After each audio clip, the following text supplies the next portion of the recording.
Los skills que se necesitan para hacer una startup y para crecer esa startup son muy distintos a los skills que se necesitan para hacer una scale-up. En HubSpot siempre decíamos que teníamos en general una estrategia más pull que push, ¿cierto? Es una empresa que como que acuñó el inbound marketing. La forma que descubrimos de crecer fue a través de agencias de marketing. Fue la forma de penetrar una nueva región, digamos. Startups die of overeating, not of starvation. Se mueren de comer mucho, no de comer poco. Mi invitada de hoy es Carolina Samsing. Carolina tiene más de 10 años de experiencia liderando equipos de growth, marketing y ventas, siendo especialista en crecer empresas con modelos software as a service. Lideró la expansión en Latinoamérica de un gigante internacional como HubSpot y luego trabajó haciendo crecer Nubox en Chile y Nowports. En este episodio del podcast hablamos sobre estrategias de growth y sobre cómo adaptarse a las distintas etapas que transita una empresa o startup a medida que crece. Caro Samsing, bienvenida al Growth Rockstar Podcast. Caro, mil gracias por sumarte a grabar hoy conmigo. ¿Cómo estás para grabar? No, buenísimo. Mil gracias por la invitación. Siempre me gusta aquí hablar de estos temas. Bueno, me alegro. Sí, vi que aparte ya tenés experiencia, estuve viendo ahí un poco tu perfil, vi que, o sea, no es la primera vez que te entrevistan, así que está bueno que vengas ya con experiencia. No es lo que me pasa siempre, con lo cual creo que nos vamos a divertir. Si tu empresa realiza pagos de nómina en el extranjero o pagas a proveedores internacionales, sabes lo complicado que puede ser encontrar una solución eficiente y económica para transferir dinero internacionalmente. Con Vita Wallet puedes enviar pagos a más de 50 países con tiempos rápidos de acreditación y las mejores tasas. Reduce costos y asegura que tus pagos lleguen a tiempo. Regístrate en Vita Wallet en el link de la descripción de este episodio. Hey, Caro, me gusta siempre a mí, te decía recién, empezar los podcasts con alguna pregunta más personal, ¿viste? Y después sí que me gusta ir al crudo. O sea, al final lo que yo quiero sacar de este podcast es poder extraer todo lo que vos tengas de tu experiencia y poder dárselo a alguien en 1 hora y media, en 90 minutos. Esa es un poco la propuesta, ¿no? Pero también me interesa que la gente que escucha el podcast conozca un poco la historia de las personas que entrevisto y que también conozcan de sus carreras y demás. En tu caso, una de las cosas más interesantes que vi fue que, bueno, trabajaste en un gigante como HubSpot, como en los años, por lo que vi, en los que HubSpot más estaba creciendo, ¿no? Todavía no era tan gigante, de hecho. No era tan gigante, porque vi que vos entraste como en 2014, 2013, creo que sí. HubSpot tenía 4 o 5 años, claro, una cosa así es lo que calculé. Pero aparte vi que fuiste ahí a vivir a Boston, que ellos hacen base en Boston. Bueno, y los últimos años después te volviste para Latinoamérica, vos sos de Chile, trabajaste en Nubox, en Nowports. Me interesa que me cuentes un poco, si podés, no demasiado, pero quizás diferencias que hayas visto de trabajar en una empresa estadounidense como HubSpot en esas etapas y en startups o scale-ups latinas de hoy, que es tu experiencia más reciente. Súper. Bueno, efectivamente, para dar un poco de contexto, en esa época, HubSpot era muy chiquitito y no lo conocía nadie. O sea, literal, yo me fui a Estados Unidos en el 2012 a hacer un MBA y uno de los primeros casos que te enseñan en estrategia de marketing es un caso de HubSpot que está escrito por HBS. Y es justamente sobre cómo definir tu cliente ideal. Y yo dije, yo quiero trabajar en una empresa. Nunca en mi vida lo había escuchado, no tenía idea de dónde quedaba. Por suerte quedaba en Boston, porque si no me hubiera causado un problema familiar. Pero dije, yo quiero trabajar en esta empresa. No sé cómo, pero yo quiero trabajar en esta empresa. Y ahí, bueno, me empecé a contarle a todo el mundo que yo quería trabajar en HubSpot, que quería trabajar en HubSpot, qué sé yo. Por esas cosas de la vida terminé sentada enfrente del CMO de HubSpot, que sigue siendo el CMO hasta el día de hoy, de hecho. Y como que me decían como, I love your profile, pero como que we don't do Latam. Yo, bueno, pero podríamos en Latinoamérica, qué sé yo.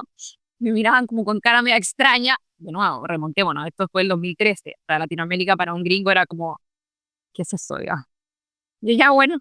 2 semanas después me llamaron y me dijeron, bueno, ya, let's figure out Latam. Y literal, eso era como mi trabajo. Fue como, figure out Latam. Sí, como Latam es un lugar donde nos queremos meter. Teníamos 3 clientes en Latinoamérica. 1 en México y 2 en Chile, de hecho. Y ahí partí. Pero no, HubSpot éramos 50 personas, 60 personas. Yo era la única que no era de Boston y la única que hablaba otro idioma que no fuera español. O sea, que no fuera inglés, perdón, o sea, que hablara otro idioma. Y ahí partí como una one-man shop, digamos, desde armando los mails, la página web, el blog. Me hice amiguito a un ejecutivo de venta que hablaba un poquito español, entonces los pocos leads que nos llegaban se los iba pasando a él. Y así partió Latinoamérica en HubSpot. De hecho, se llamaba Experiment Bing. ¿Por qué Bing? Porque los gringos creen una cosa, especialmente en SaaS, de que cuando venden algo tocan una campana.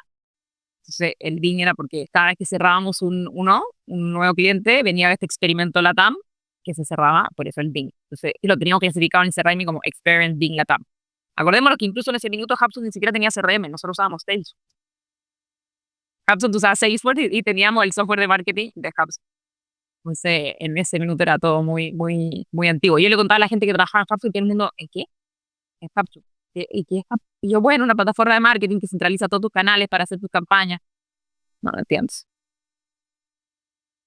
Bueno, y así partió. Pero como muy, muy bueno gringo, yo le agradezco, bueno, igual yo debo confesar que soy media gringa para mis cosas, porque tengo 3 cosas que soy bien gringa, que una de las cosas que me gusta mucho en términos de cultura. Uno es que son muy directos, pero directos en el buen sentido. Son directos y respetuosos. Y de hecho ahí conocí en Estados Unidos a una de mis primeras gurús del liderazgo. Le recomendaría a todo el mundo que alguna vez ha tenido que manejar algún tipo de seres humanos, se los recomendaría leer, que se llama la Kim Scott, un libro que se llama Radical Candor. Y al final, y yo que amo los frameworks, tiene un framework muy simple, que es que en el fondo, porque tú te preocupas genuinamente de la persona, sabes, un diagrama, ¿cierto? Tú los desafías de forma directa. Tú tienes que estar acá arriba, ¿cierto? Donde tú efectivamente te preocupas genuinamente por su desarrollo profesional y personal, pero por lo mismo los vas a desafiar directamente. ¿Y qué significa desafiar directamente? Que va a decir lo que hacen bien, también lo que hacen mal, cuáles son sus oportunidades de mejora, y de forma directa. No 5 meses después, cuando, bueno, ya me tocó el feedback anual no, saliste de la reunión, te faltó mejorar esto, bueno, tú sales de la reunión, oye, Dylan, ¿me acompañan a buscar agua? Y ahí mismo, pum, on the spot. Eso me encanta y yo soy muy así.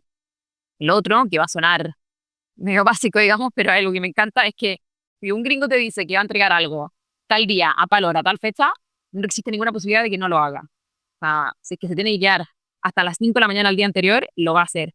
Y lo entrega en tiempo, en forma, y además, y esto que yo me encuentro que en Latinoamérica no lo hacemos, pregunta lo que tiene que hacer. O sea, hay una conversación sobre la expectativa. En general acá en Latinoamérica, que es problema de los líderes y de las personas, decimos que queremos algo, pero muy ambiguo, y por lo tanto nadie entendió mucho, y a la persona que le dieron esa instrucción le da vergüenza preguntar, y por lo tanto cuando no se llega con la expectativa, y ahí es un desastre, ¿cierto? Entonces, lo que yo le llamo el job to be done, ¿cierto? O sea, a ti te piden algo, tú aclara. Entonces lo que tú quieres ver es una presentación que tenga un diagnóstico y 3 cosas para tal. Sí, eso es lo que quiero. Perfecto.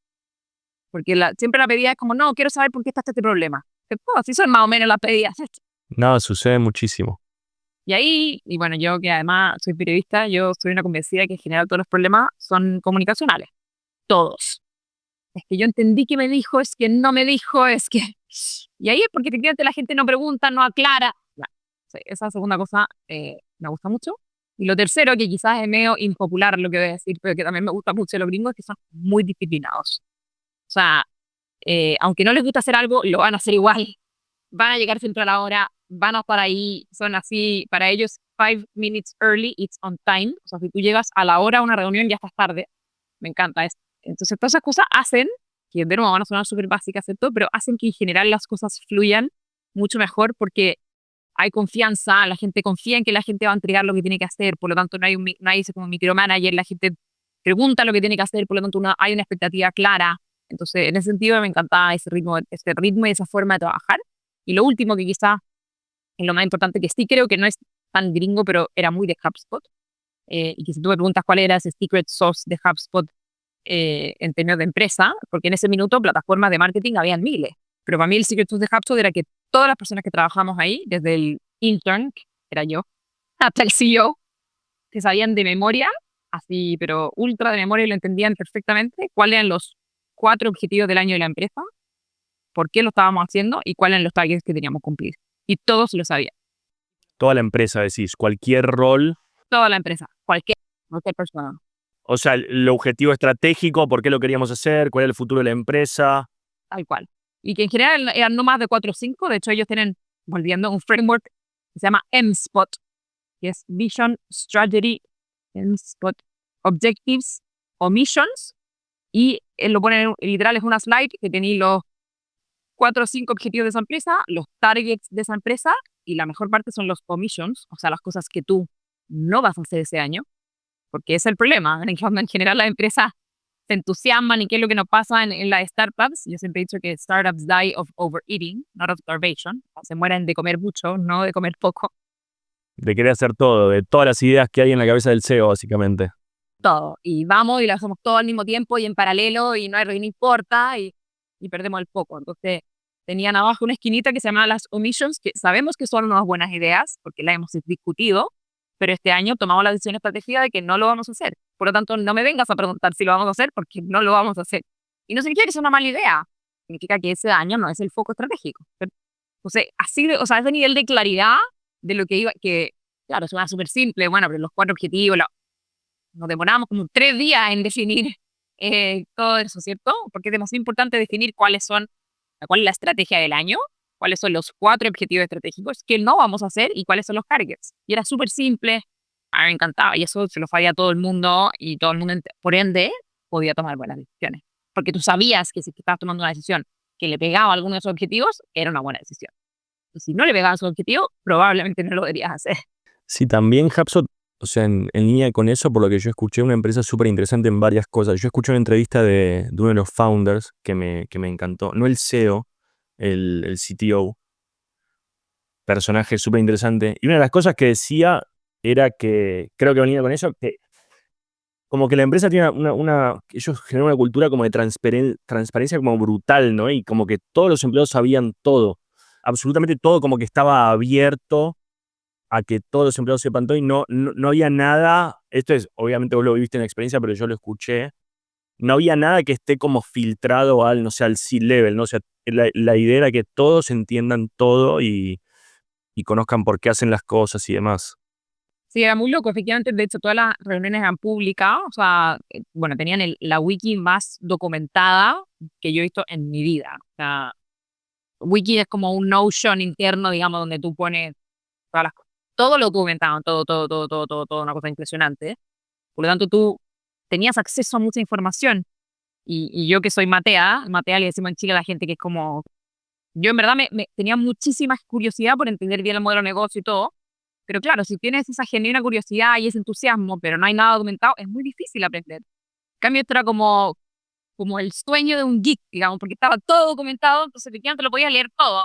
Yo creo que en ese minuto, si hubiera existido ChatGPT, hubiese sido aún más eficiente, digamos, pero yo me lo leí todo. O sea, me leí la wiki entera, me sabía todos los reports, me sabía todo. O sea, yo llegué y era porque se podía hacer. Entonces era una serie impresionante, estaba todo ultra transparente. Lo único que no era transparente eran los sueldos, y está bien porque es información personal, pero el resto era todo. O sea, cuando tenían una vez al mes, efectivamente, la reunión del C-Level, era un deck con notas y todo eso, pum, se publicaba y se subía a la wiki. De hecho, cuando la empresa se hizo pública, se seguía todo publicando. Y incluso los resultados antes de que salía a la bolsa también se publicaban. Después es un riesgo gigante. O sea, en ese minuto ya era una empresa de 15.000 personas en 7 países. O sea, no, había un riesgo, ¿cierto? O sea, si alguien sacara un screenshot de algo así antes que... Big problem, digamos. Pero es impresionante como al final lo que logra eso es que las personas al revés se sienten mucho más parte, mucho más responsables, por lo tanto no van a hacer esas barbaridades, digamos, como sacar un screenshot de compartir, al revés, se sienten dueños al final y tienen esa mentalidad de dueño de la empresa. Yo creo que en Latinoamérica en general, va a ser una crítica un poquito dura, digamos, pero creo que las personas todavía siguen contratando adultos y los tratan como niños. O sea, es que no le digamos eso porque es que eso mejor no lo publique. ¿Qué no? No. Porque mi pelea cuando llegaba a Chile era cómo las personas van a tomar buenas decisiones si no saben cómo le está yendo a la empresa. Tienes que publicar todos los meses cuando te está yendo bien, cuando te está yendo mal, cuando te está yendo más o menos. Que todos somos parte al final del éxito o fracaso de cualquier empresa, ¿cierto? Y eso era clave en Hackstone. No solo porque la gente efectivamente tenía acceso a mucha información, por lo tanto, los que querían aprender podíamos aprender muy rápido, sino que también nos hacíamos parte del negocio y en el fondo podíamos tomar esas buenas decisiones y como conectar, ¿cierto? Llega un punto que muchas veces pasa en estas empresas gigantes que al final tú no tienes idea que están haciendo el equipo producto versus acá sí. Y todo el mundo cuando hacía un experimento lo publicaba en la wiki y todo el mundo le comentaba y tú te enterabas de lo que hacía Sun Lee en Japón y tú dices, uy, qué entretenido, lo voy a hacer acá para Chile. Era muy cool. ¿Por qué crees que nos cuesta caro eso? Bueno, porque ahora ya tenés varios años post-HubSpot, trabajando en empresas latinas y startups, scale-ups, o sea, estás teniendo estas experiencias. ¿Por qué crees que, yo veo lo mismo que vos, aclaro, porque podría decirte que no, pero yo veo lo mismo. ¿Por qué crees, digamos, que nos falta eso? Yo muchas veces pienso que, viste, en Latinoamérica lo que veo es distinto a Estados Unidos, puntualmente quizás que tiene en línea con esto es, viste, una idea de que todo el mundo nos quiere robar como un pedazo de la torta y que todo el mundo sea un competidor. Quizás es porque también vivimos en una región de más como escasez, ¿no? Y en Estados Unidos quizás hay más una mentalidad de abundancia, entonces el mercado es tan grande y todos competimos, entonces no sé, puede que sea algo de eso, pero yo en Latinoamérica veo todo el tiempo eso que vos decís. Muchas veces se lo atribuyo a esto de la competencia, no tenemos incluso miedo de que el empleado que tenemos se arme una competidora y nos robe el mercado. O sea, es como, ¿vos qué ves? Dijiste recién algo de falta de liderazgo, o sea, ¿por qué ves esta diferencia? ¿Por qué crees que se da? Mira, yo en general, y yo soy una optimista de corazón, y siempre lo he sido. O sea, yo siempre voy a ver el vaso medio lleno y todos los días me despierto pensando en que uno puede hacer el mundo, o sea, un poco mejor. Así que no quiero que quede esto como un pesimismo, digamos. De hecho, al revés, yo cuando volví a Chile, el 2019, después de haber estado 7, 8 años en Estados Unidos, yo sí o sí quería trabajar para una empresa chilena o latinoamericana. Todo el mundo me decía, pero ¿por qué no te fuiste a trabajar a Google, a Amazon? Como, ¿por qué te pitas meter en una empresa como la...? Yo, porque soy súper bullish en la región. O sea, yo que en verdad creo que la empresa en Latinoamérica tiene el talento y los productos para ser igual de cool que un HubSpot, pero nos falta estrategia y cultura. Y de nuevo, no porque seamos ineptos, sino que porque yo creo, y acá un poco para responder tu pregunta, que todavía nos falta experiencia. O sea, yo que vengo del mundo SaaS de toda mi vida, ¿cierto? SaaS de más de 20 millones de dólares en Latinoamérica, deben haber 10, con suerte. Y 8 están en Brasil. Para el resto de Latinoamérica nos quedan como 2 o 3 y that's it, digamos. Y esa etapa de escalar empresa, cuando tú pasas de una startup a una scale-up, es cuando estás en los, no sé, 3, 4, 5 millones de dólares y vas a los 15 o 20, es lejos la etapa más dolorosa de la empresa, es lejos la etapa donde todas estas cosas son súper importantes para poder efectivamente escalar, pero como hay tan poca experiencia, es decir, muy pocas personas han pasado por esa etapa de las empresas, por lo tanto, yo ni siquiera creo que haya como una como genuino como decisión de no hacerlo, sino que como no lo han hecho, no está la experiencia, digamos. Entonces, yo creo que es eso, un tema como de experiencia, de no haberlo vivido, de no haberlo visto. Y sí, estoy de acuerdo con el tema de la cultura. O sea, yo creo que todavía efectivamente existe esta como cultura de la desconfianza en general. O sea, veamos nuestras leyes, no sé cómo es en Argentina, pero en Chile yo te considero culpable hasta que me pruebe lo contrario. En Estados Unidos tú eres inocente hasta que me pruebe lo contrario, ¿cierto? Entonces, hay un tema de efectivamente esta como desconfianza de, incluso cuando yo contraté a alguien que me moré 6 meses en contratarle y entrevisté a todo el mundo y que si yo y cuando entra, también tengo esta como desconfianza. Entonces, yo creo que todavía nos falta un poquito de eso y tiene varias razones, digamos, de nuevo, no tenemos esa disciplina, ¿cierto? No tenemos, entonces, yo creo que si vamos derribando esas como barreras, efectivamente, primero empoderamos a las personas y les damos súper claros objetivos que tienen que cumplir y no pedirles que calienten una silla de 9 a 5, ¿cierto? Y que tú si cumples esos objetivos, vamos a estar bien. Y si tú no cumples esos objetivos, también es otro tema, que en general en Latinoamérica somos malos despidiendo gente. Si tú no cumples ese objetivo, van a ir otras conversaciones, ¿cierto? Esa cultura todavía no está tan arraigada. Yo creo que ahora ha empezado un poco más con el tema de los OKR, que la gente está adoptando más los OKR, es como un framework medio simple que ya como que la gente lo conoce y lo entiende, ¿cierto? Pero eso hace 5 años, 6 años, la empresa en Latinoamérica que usaban OKR para medir el performance de la empresa, poquísimo, ¿no? Tenían la lista de 35 KPI, ¿cierto? Y tú dices 35 KPI, ok, ¿cuáles son los más importantes? No, los 35. No pueden haber 35 cosas importantes para hacer todos los meses, ¿cierto? Creo que ese como el foco y la claridad de los objetivos, estamos recién empezando y eso te habilita un millón de cosas, ¿cierto? Te habilita la confianza, te habilita medir el performance súper concreto, ¿cierto? Yo creo que eso es la clave al final para que podamos tener esa confianza y efectivamente podamos empezar a tener de nuevo, tomar esas decisiones de forma autónoma para escalar las empresas. ¿Ves posible, o sea, yo tengo mi opinión, pero ves posible que en Latinoamérica en los próximos años podamos hacer, yo les llamaría como empresas globales, ¿no? Los HubSpot lo que tienen es que HubSpot está enfocado en Chile, ¿no? En Perú o en Colombia. Son empresas que, bueno, nacen con un mercado estadounidense que es gigante, que es casi como todo la TAM, quitando Brasil, pero después se siguen expandiendo, obviamente, cuando ya ven que saturan un poco el mercado, al toque se expanden. En la TAM lo que tenemos hoy es, viste, uno empieza su compañía en Chile, no sé el caso, vos viste la experiencia con Nubox, no, yo no sé específicamente Nubox cómo será, pero lo lógico es, o lo normal es, uno empieza en Chile, después se expande a Argentina, después a Perú, después a Colombia, después a México, después si puede llegar a Brasil, quizás tardamos como, no sé, 20 años en llegar a conquistar el continente y el yankee ya está, como dijiste antes, ya está en Japón y está en todos lados. ¿Crees que en Latinoamérica falta eso más de pensar empresas globales más temprano? Es una buena pregunta. Y yo siempre como he debatido esto. A ver, a mí me encantan las empresas que pueden ser desde su origen globales, como Leon HubSpot. Pero la gracia que tiene HubSpot, de nuevo, yo vengo del SaaS, así que yo siempre pienso como en software cuando estoy hablando de empresas y de productos, entonces es distinto.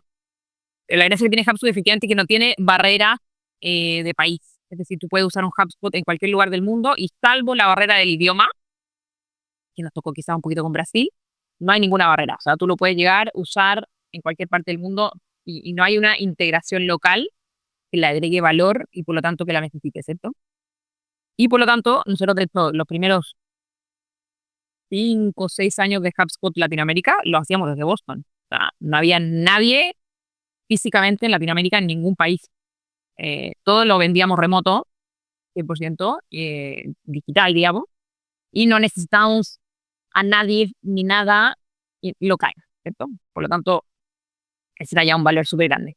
Ahí yo creo que hay un tema que efectivamente la gente debería empezar a tratar como de desmitificar, perdón, esto de la venta remota. Yo creo que efectivamente se puede hacer una venta remota. Por lo tanto, una vez que desbloqueamos eso, ¿por qué? Porque al final, ¿qué es una venta? Es acompañar al cliente a tomar una buena decisión, ¿cierto? Y tú eres capaz de acompañar al cliente en todas esas etapas, ¿cierto? De la consideración, de la decisión y el cierre, ya sea o remoto o con ciertos distintos tipos de elementos digitales, se puede. Hay que hacerlo bien y hay que hacerlo con esos pasos, ¿cierto? Pero yo creo que ese es el primer bloque mental que tenemos, como ¿cómo no va a tener a alguien chileno vendiéndole a un chileno? Se puede perfectamente, o sea, podemos tener a un colombiano en Boston vendiéndole a un chileno y funciona perfectamente. Yo creo que ese es como el primer mito que existe, como de que no, que loca. Puede que efectivamente sea verdad en algunos países. Yo sí creo que Brasil es un mundo distinto y distinto de Brasilia. Eso, a lo mejor no nos costaba. De hecho, tuvimos que contratar a un brasilero en Boston para venderle a los brasileños en Brasil. Pero bueno, de que no estaba en Brasil y estaba en Boston igual, funcionó. Pero yo creo que eso es un blocker gigante. Y otro blocker que es más de dolor es que en Latinoamérica, nos guste o no nos guste, porque no nos gusta como usuarios, pero sí nos gusta como desarrolladores de software, todavía hay tantos procesos que son muy difíciles locales que hay una oportunidad gigante para empresas para venir a disruptirlo, ¿cierto? Por ejemplo, la banca. O sea, la banca en Latinoamérica es un thing y por eso tenemos cosas como un Nubank, ¿cierto? Por todas las pasarelas de pago que pueden llegar a existir en Latinoamérica, que son miles, ¿cierto?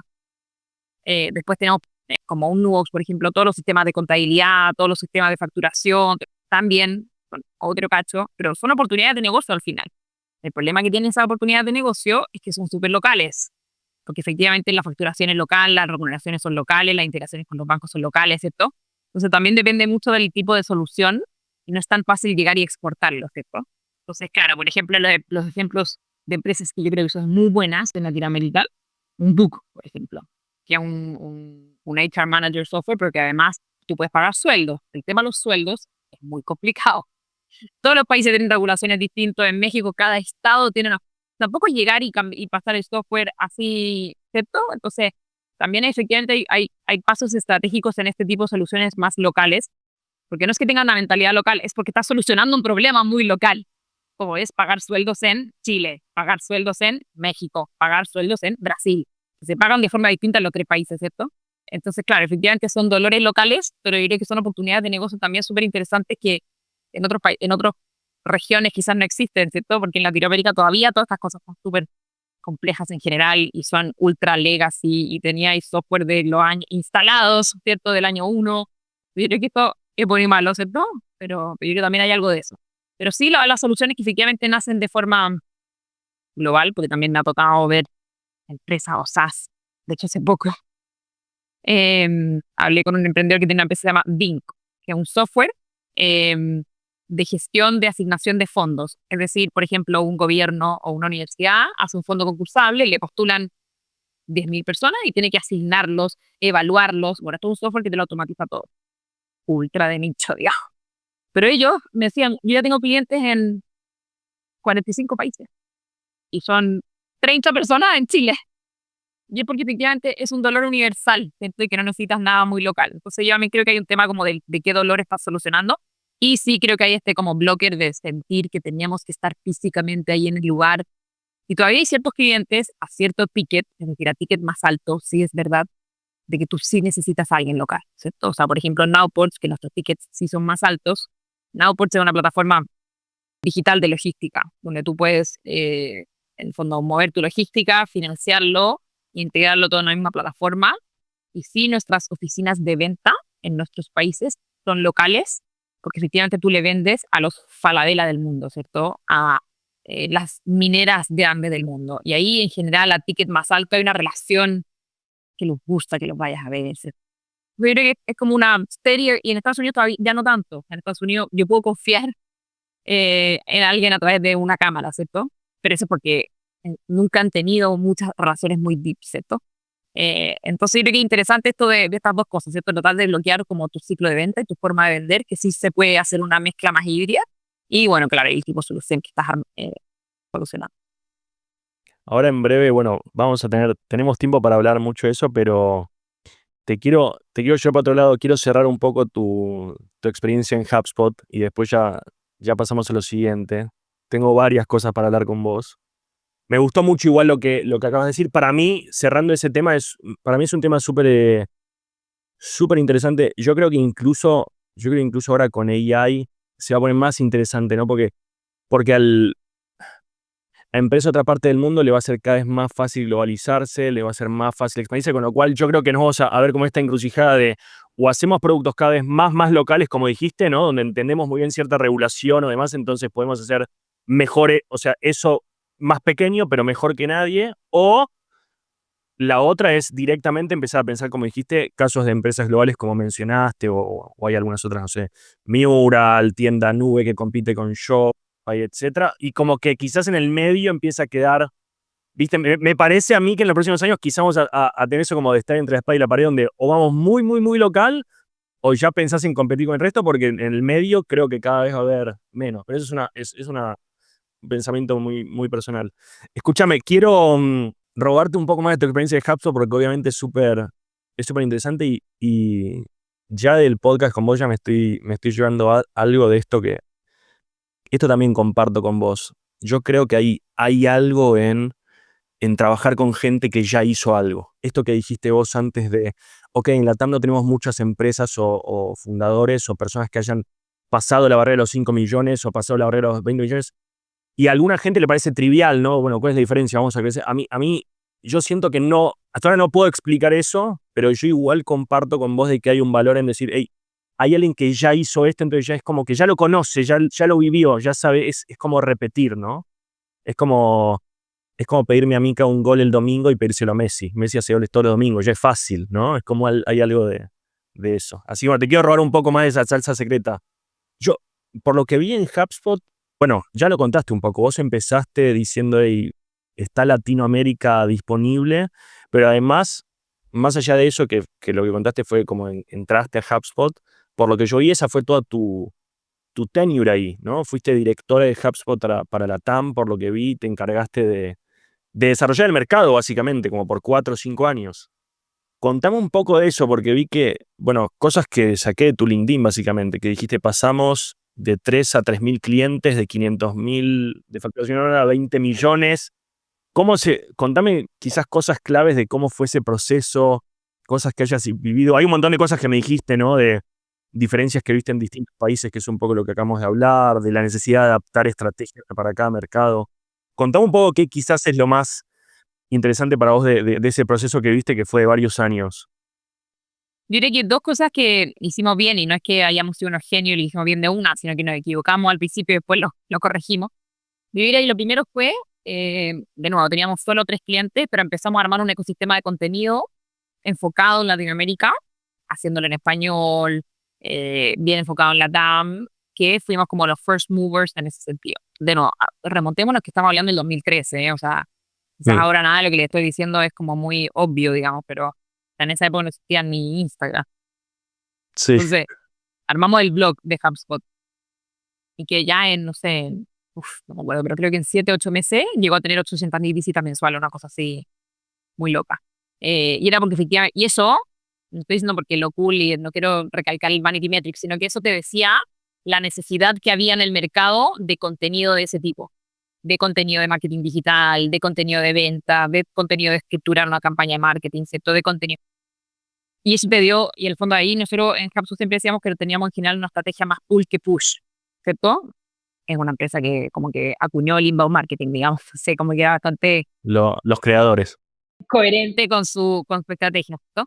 Que al final la gracia que tenía HubSpot, que en ese minuto era solamente un software de marketing, era que tú para hacer una campaña de inbound marketing tenías que utilizar o 7 plataformas distintas o una que era HubSpot que lo integraba todo en un mismo lugar, ¿cierto? Pero esto era muy difícil en una región como Latinoamérica que todavía ni siquiera éramos muy buenos haciendo campañas de marketing, ¿cierto? Por lo tanto, lo primero que fue una muy buena señal era como, ok, generamos este contenido, más allá de que para que visitaran, ¿no?, el blog, era que nos dio como el check de como hay una curiosidad, necesidad en el mercado, por lo tanto, como que bien. Y lo segundo que hicimos, y que fue como consecuencia de un error, fue que al principio partimos vendiendo directo a empresas, como lo hace HubSpot de forma tradicional, ¿cierto? Yo, HubSpot, le vendo el software de HubSpot. Acordémonos que HubSpot es un software, no es una consultora, no te da servicios de marketing, no. Acá está el software, señor, usted haga sus campañas de marketing. Entonces, lo que nos pasó al principio era que vendíamos el software de marketing y la gente no tenía idea cómo hacer una campaña. No tenía idea cómo hacer una estrategia de marketing, no tenía idea. Por lo tanto, lo usaban por 2 meses y se iban y decían, no, no me sirve esto, no, me prometieron que me iba a mejorar, crecer y no hace nada. Y es como, no, señor, el software no hace nada, usted lo tiene que hacer. El software lo ayuda, diga. No, no, no, no. Entonces eso fue un big mistake, digamos. Fue como demasiado early mover en un mercado que todavía le faltaba bastante. O sea, la gente todavía no tenía idea de lo que era un cliente ideal, por lo tanto no tenía idea de cómo armarlo, por lo tanto no sabía qué canales utilizar, no tenía idea cómo optimizar una landing page, no tenía idea de lo que era una landing page. O sea, bien basic, digamos. Entonces dijimos, ya no, esto no nos va a ir muy bien. Entonces, claro, efectivamente los churn al 2, 3 meses era altísimo en Latinoamérica. Eso es una muy mala forma de crecer. Entonces, la forma que descubrimos de crecer fue a través de agencias de marketing.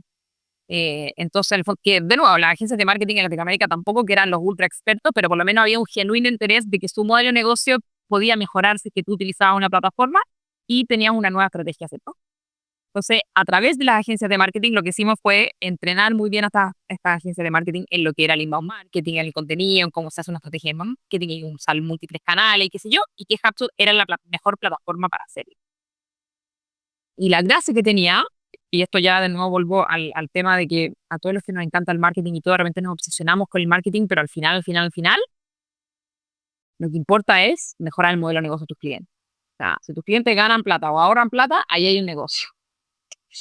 Entonces, la gracia que tenían las agencias de marketing es que las agencias, de nuevo, remontémonos por favor al 2013, las agencias de marketing en este minuto trabajaban por proyectos. ¿Qué significa esto? Tengo la campaña de Navidad y contrato a agencia Dylan. ¿Ok? Dylan. Yo parto en septiembre, ármame mi campaña y tú me cobrabas un fee, qué sé yo, por un proyecto, porque así era, tú me cobrabas $20,000 por el proyecto de mi campaña de Navidad, ¿cierto? Yo te lo pagaba de una, pero después resulta que en marzo se acabó la campaña de Navidad y hasta ahí nomás llegó mis $20,000, ¿cierto? Entonces, ¡pum! Bajaba el flujo de la agencia de marketing. Entonces, las agencias de marketing tenían un flujo así, que claro, los BBDO del mundo, los Macan del mundo lo pueden aguantar porque son monstruos de la... Pero la agencia de marketing mediana era un desastre. O sea, tenían que subcontratar más gente para esa campaña de marketing, pero después tenían que sacar a esas personas porque ya no tenían proyecto. Entonces, y la gracia que tiene un HubSpot es que les daba algo que se llama un retainer fee. Es decir, que ellos podían cobrar una mensualidad a sus clientes, porque además les entregaban un software que ellos mensualmente tenían que pagar y que ellos mensualmente les podían agregar valor. Y eso es lo que se llama la estrategia del VAR o el Value Added Retainer, que es decir, es un partner que te entrega un valor por sobre el software mensual y por lo tanto ese partner gana plata, es decir, hace negocio gracias a tu software. Y ahí fue un hit. Eso nos permitió, primero, poder educar a otros clientes, o sea, lograr que los clientes adoptaran una estrategia de marketing gracias a la agencia, ¿cierto? Utilizando un software de marketing. Porque los que nos pasaban antes era que no tenían esa estrategia de marketing, por lo tanto no usaban el software. Entonces teníamos que resolver uno para llegar al dos. Pero la uno no es responsabilidad de HubSpot, ¿cierto? Es un tema de negocio al final, pero la forma de solucionarlo fue a través de estas agencias de marketing. Y todas estas agencias de marketing, me imagino que todos los que escuchan saben que siempre los equipos de marketing son los early adopters de todo, ¿cierto? Y les encanta usar, son bien geekies y qué sé yo, y como que se jactan de que mientras más herramientas uso y si yo fui el primero en descubrir la herramienta, soy la más cool. Entonces eso hacía más fácil todavía esto de adoptar, ¿cierto? Porque además como que geekean y como, uy, ¿viste el nuevo feature de HubSpot de la automatización y el era como terreno fértil, ¿cierto? Para poder como enseñarle a alguien. Y bueno, nada, y fue un hit y de hecho el 60% del revenue de HubSpot era a través de partners. ¿Pero eso en la TAM o después también, o sea, global? En la TAM, al principio casi un 100%, y después esa fue la estrategia que hicimos para penetrar los otros mercados. O sea, Japón, o sea, si te digo que la TAM era así, imagínate penetrar Japón, a que los japoneses ni siquiera hablan. Entonces, para penetrar Japón, Europa, o sea, Francia, son mucho más similares a un LATAM que los gringos, que son los gringos mucho más autónomos que yo, usaban todo por el super, qué sé yo, tenían equipos de marketing. O sea, si te remontas a Latinoamérica y a Europa, no existían CMOs en esa época. El real de un CMO, es como Chief Marketing Officer, en la TAM, no había. Tú buscabas así como en LinkedIn, como Chief Marketing Officer. ¿Qué es esto? O sea, no existe. Entonces, es un centro de costo, digamos. Entonces, efectivamente, se transformó en la forma de penetrar nuevos mercados. O sea, cuando después Hubspot abrió su oficina en Dublín para abrir Europa y después en Australia, así lo hacían a través de partners, de agencias de marketing, perdón.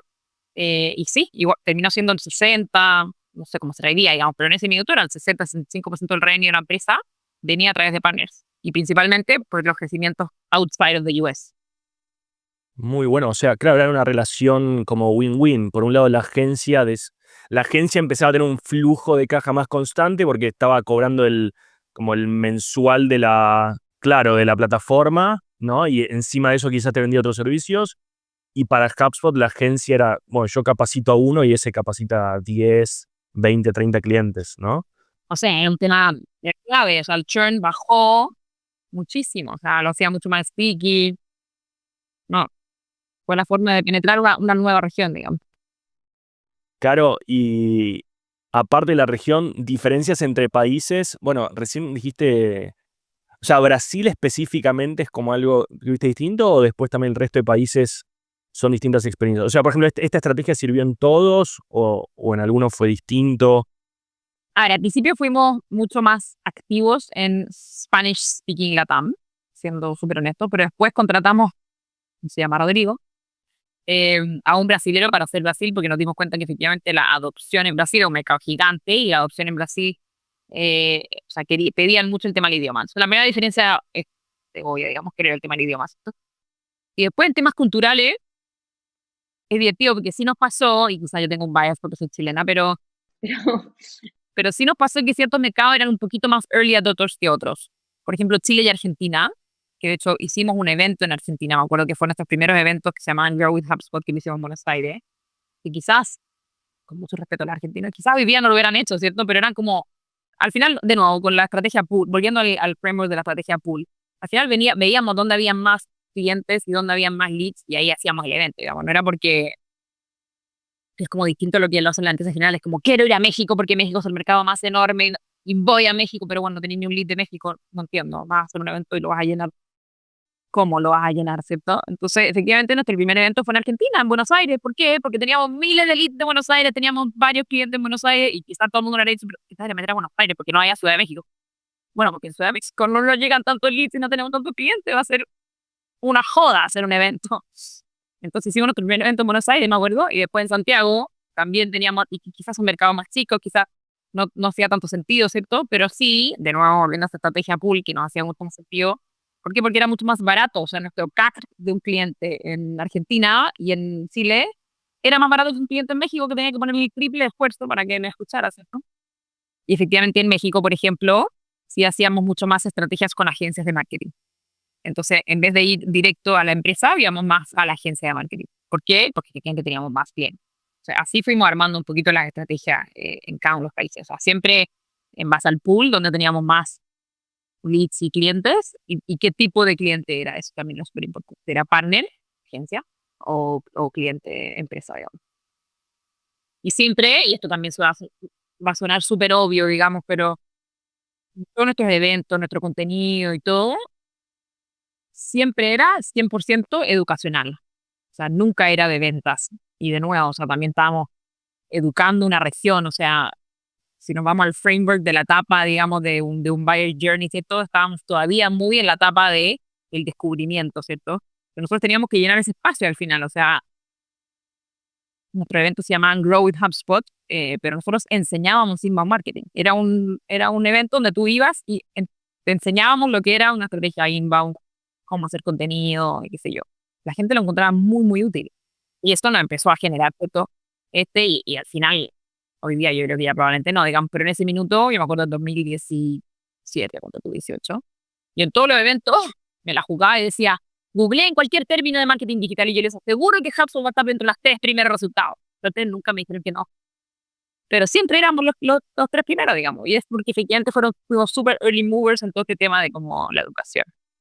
Nada, es que es como dijiste, acuñaron el término básicamente. Bueno, de hecho, seguramente lo viste, hace 1 o 2 semanas apareció que el tema de ChatGPT, AI, un drop del tráfico de contenido de HubSpot como el 50% y fue como una locura global. Dije, o sea, todo el mundo, fue la noticia de la semana, se cayó el tráfico SEO de HubSpot. Claro, es como el end of an era, ¿no? Después de 15 años de esta empresa que creció a base de contenido educativo, sí, de enseñar a usar su producto, de enseñar a hacer las cosas que ellos mismos hacen, o sea, la verdad es fantástico.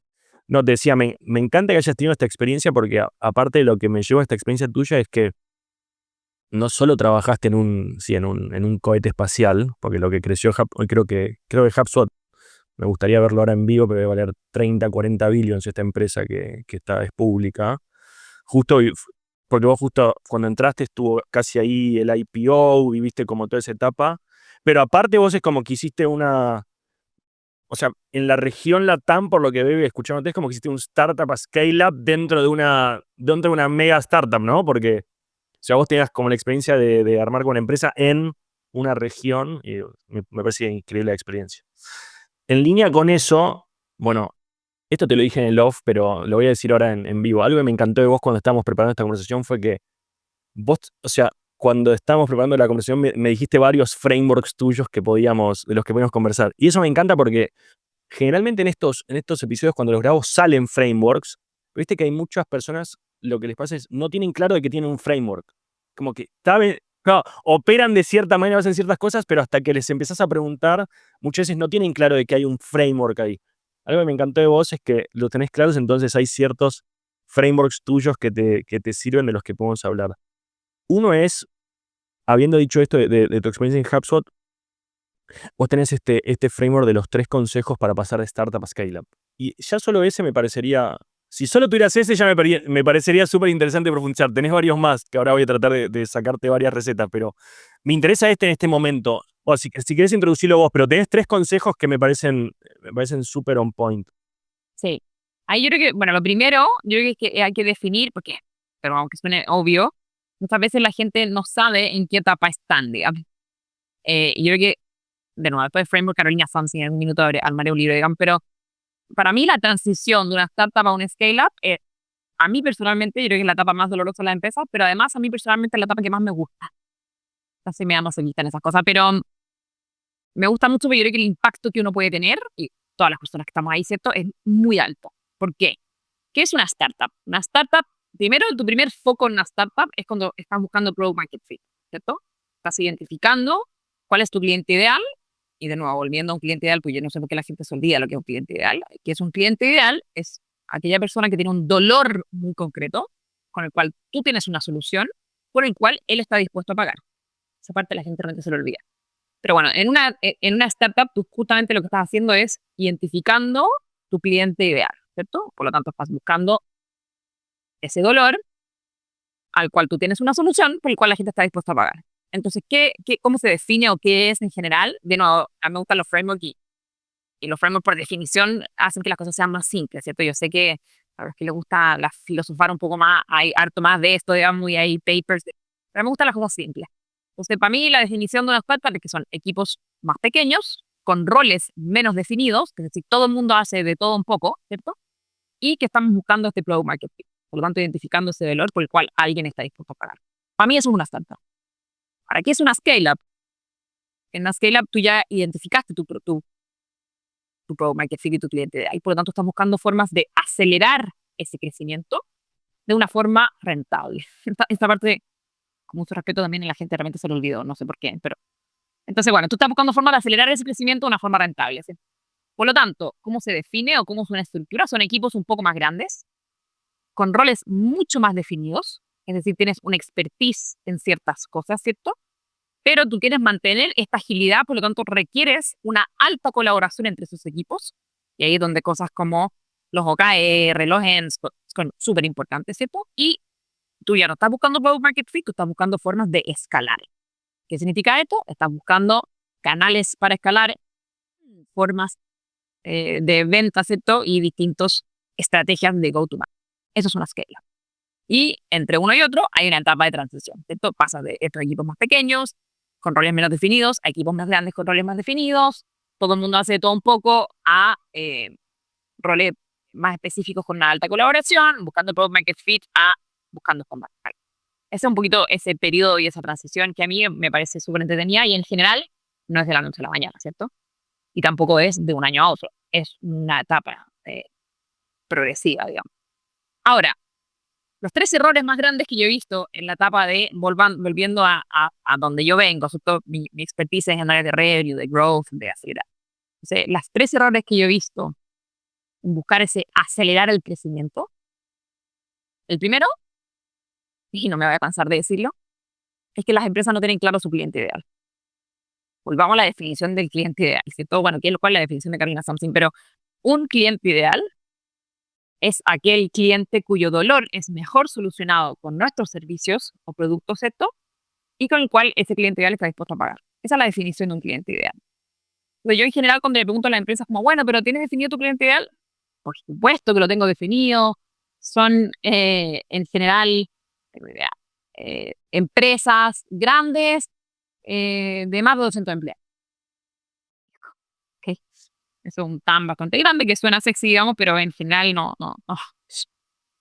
Bastante poco definido, ¿cierto? Entonces, yo creo que ese es un error. Lo tienen poco definido en general. Y la forma en que lo definen en general es que se sientan, yo soy súper directa y no quiero ofender a nadie, digamos, pero creo que trae al punto. En general, lo que he visto, que se sienta el equipo de marketing con el equipo de producto y el equipo de venta, si es que, porque hay veces que solo el equipo de marketing o solo el equipo de venta, en una sala y definen el cliente ideal. Y el cliente ideal no es el cliente que me gustaría tener, es el cliente que realmente quiere comprar. Ese es el cliente ideal. Entonces lo definen en una sala y qué sé yo, perfecto. Y no le preguntaron nunca a un cliente, no. Ese es un error. Otro error grande dentro de la definición de, bueno, quizás cómo se define un cliente ideal, uno va a hablar con clientes reales. Así se define un cliente ideal. Uno va y entrevista a clientes reales, uno le hace las mismas preguntas, uno después hace como buckets de características y uno define su cliente ideal. Así se hace. De hecho, googleen framework de buyer persona o de cliente ideal, hay miles, digamos, y esos son los que uno tiene que definir, pero se hace hablando con personas reales. Otro error en general que yo he visto es que uno confía en que tus primeros clientes en una empresa, recordémonos cuando somos estas startups buscando su product market fit, representan a tu cliente ideal. En general no es así. ¿Por qué? Porque tus primeros clientes, te guste o no te guste, son o tus amigos, o tu familia, o el que confía en ti, o el ultra early adopter, ¿cierto? Y que probablemente no hay muchos de esos, ¿cierto? Entonces, no, pero si tengo mis primeros 20 clientes, listo, chao, escalo aquí y... No, en general tu cliente ideal, primeros clientes ideales, perdón, no representan, ¿cierto? Al resto de tus clientes. Y finalmente, digamos, el error también más frecuente, porque hay muchas empresas que me dicen, pero claro, si yo hice todo lo que me dijiste, hablé con clientes, definí mi cliente ideal, ya había pasado la X cantidad de clientes, qué sé yo, pero resulta que hace 3 años, o sea, perdón, resulta que este año, no sé por qué, mis canales ya no funcionan. Y yo, bueno, ¿hace cuánto que no redefines tu cliente ideal? No, bueno, hace 3 años, pues si lo hice ahí cuando tú me dijiste. Último error, es que no revisan su cliente ideal. Volviendo a nosotros como consumidores, ¿cierto? Nosotros como consumidores cambiamos nuestra forma de consumir contenido, cambiamos nuestros clientes también. Por lo tanto, uno sí o sí todos los años tiene que volver a revisitar tu cliente ideal. No significa volver a hacer el mismo trabajo. Probablemente los dolores en general se mantienen en el tiempo. Lo que no se mantiene en el tiempo en general son los canales, las formas de comunicar. O sea, el ejemplo que acabamos de hablar, ¿cierto? ChatGPT mató el tráfico de todas las. Ahora uno googlea en ChatGPT, ¿cierto? No en Google. Y así. Esas cosas cambian, ¿cierto? Entonces, claramente uno los tiene que revisar por lo menos una vez al año, si es que mis canales siguen siendo, si es que los términos de búsqueda siguen siendo. Eso sí o sí, revisarlo. Entonces, todo lo que tiene que ver con el cliente ideal es un problema grande y que yo creo que efectivamente tarea número uno, si es que se podrían llevar todo una tarea a la casa hoy día, es ir a definir o redefinir o mirar de nuevo su cliente ideal y tenerlo súper claro. Y en general, otra cosa que la gente piensa es que tu cliente ideal es solo para tu estrategia de venta o estrategia de marketing. Eso no es así. Uno de los grandes valores que tiene definir e identificar un cliente ideal es que te genera alineación dentro de la empresa. Tu equipo de producto, tu equipo de venta, tu equipo de marketing, tu equipo de finanzas entiende a quién le estás vendiendo, para quién es ese producto, a quién le estoy dando ese crédito, y eso hace que todos tengamos la misma definición. Y también de nuevo, o sea, vamos a hacer esta campaña para owner only. Ya, ok, todos sabemos lo que significa, quién es, que tiene un ticket promedio más chico, por lo tanto un ciclo de venta más corto, por lo tanto se genera una alineación clave. Y para mí, el primer error es no tener definido el cliente ideal. El segundo error que veo harto, y acá con mucho respeto a los founders, yo les tengo mucho aprecio. Yo no soy una founder, yo me defino más bien como una operator, ¿cierto? Justamente en esta etapa de escalar entre. Y que lo he visto tantas veces que hasta le puse un nombre, que quizás puede ser un poco ofensivo, pero yo le llamo el founder's bottleneck. Que esto tiene dos caras de la moneda. Que lo he visto los dos. El primero, que lo he visto, es que al founder no le gusta vender. Como que yo armé mi producto, que es demasiado cool, yo además desarrollo, lo hice yo, está mi código metido allá adentro, y es tan bacán que sabe vender sola. Y voy a contratar a alguien para que lo venda por mí. Error. Big mistake. Es demasiado importante que los founders vendan, que él o ella vaya a vender. ¿Por qué? Porque de nuevo, la etapa de una startup es buscar y definir ese product market fit. Por lo tanto, identificar ese dolor, refinar tu producto, que la gente esté dispuesta a pagar, ¿cierto?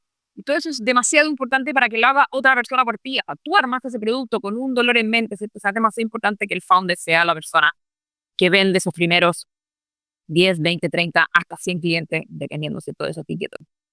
O sea, muchas veces he visto que el cliente, el founder ya tiene listo su producto para lanzarlo y lo primero que me preguntan es como, Caro, ¿cómo puedo contratar a un VP de ventas? Y yo, ¿cómo un VP de ventas? ¿Cuántos clientes tienes? No, ninguno. ¿Cómo ninguno? No voy a contratar a alguien para que venda. No. Te prohíbo contratar a cualquier persona antes de que tú personalmente vendas a tus primeros clientes. Ese es el primer error. Y la primera cara de la moneda de este founder bottleneck. Ahora, la segunda cara, que también es difícil, porque al principio es como muy bien, pero después es difícil, es que después pasa como un poquito lo contrario, es que todas las ventas dependen del founder. Entonces, efectivamente, el founder hizo un muy buen trabajo en su venta y vendió esos primeros 100 clientes, ¿cierto? Pero resulta que no documentó nada. No, de nuevo, como tú me decías, ¿cierto? Tienen este framework en la cabeza, pero lo tienen en su cabeza, en la cabeza de nadie más, por lo tanto es muy, muy poco transferible ese conocimiento. Entonces, lo que ellos aprendieron, que ni siquiera saben mucho cómo lo aprendieron, sino que saben que en la conversación, cuando ellos hacen esa pregunta y esa respuesta, hay una mayor tasa de cierre. Lo tienen como en la piel, ¿cierto? Pero nunca lo documentaron, nunca se sentaron a.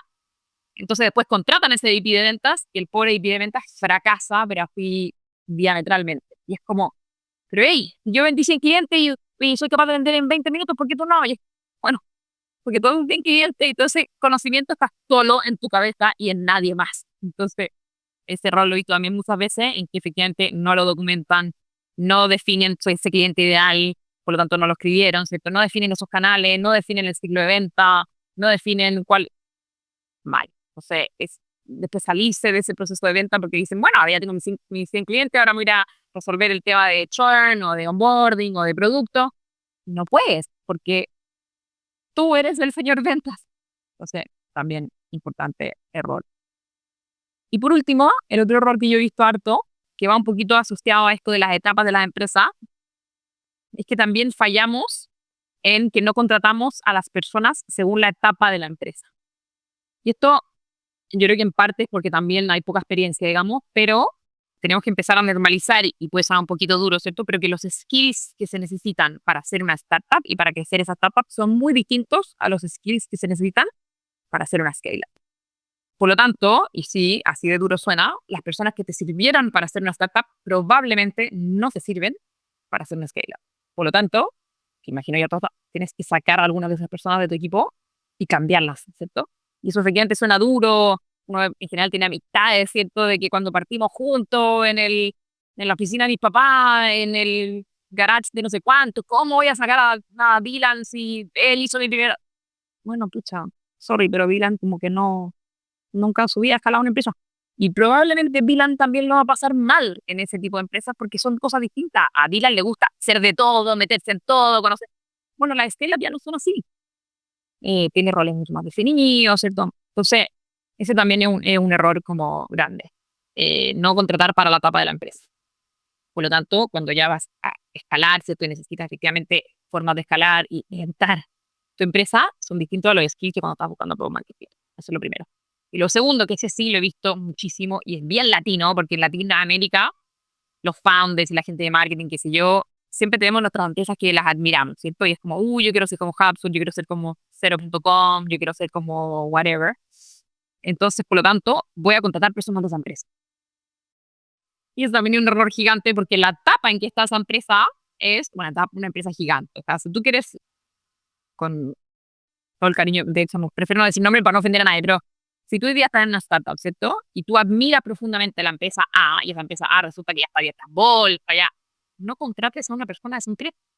Esa persona probablemente lo va a pasar muy mal en tu empresa, porque efectivamente no sabe hacer una startup. Esa persona sabe escalar, ni siquiera escalar, mantener empresa, digamos, estoy cuando ya está abierto en bolsa. Son skills muy distintos. Pero claro, tú lo tratas de contratar porque lo admiras profundamente, qué sé yo, pero resulta que esa empresa, o sea, tiene playbooks para todo, tiene todo documentado, tiene casi seguir un manual, ¿cierto? Acá no existe el manual, es que venía a crearlo, entonces es muy distinto y también lo he visto mucho. Contratan al VP de ventas de SAP porque me va a vender. Ese pobre ser humano no pasa pésimo en tu empresa porque no está ese manual, no puede definir un cliente ideal, entonces también termina siendo un fracaso rotundamente. Entonces, claro, estoy de acuerdo que efectivamente todas estas cosas son mucho más fáciles decirlas que hacerlas, pero me pareció interesante documentarlo para que, por último, se acuerden de que cuando estén contratando a alguien, por muy bacana empresa que tengan en su currículum, piensen mucho más en los skills y la etapa más que la empresa en que he trabajado, por ejemplo. ¿Sabes qué? O sea, son buenísimos los que decís y después, como decís recién a lo último, son difíciles de hacer, no son, viste, uno lo puede decir, pero después hacerlo difícil. Toda esta parte, sobre todo de contratación de perfiles, hay perfiles que son muy específicos, son muy difíciles de conseguir. Es una etapa muy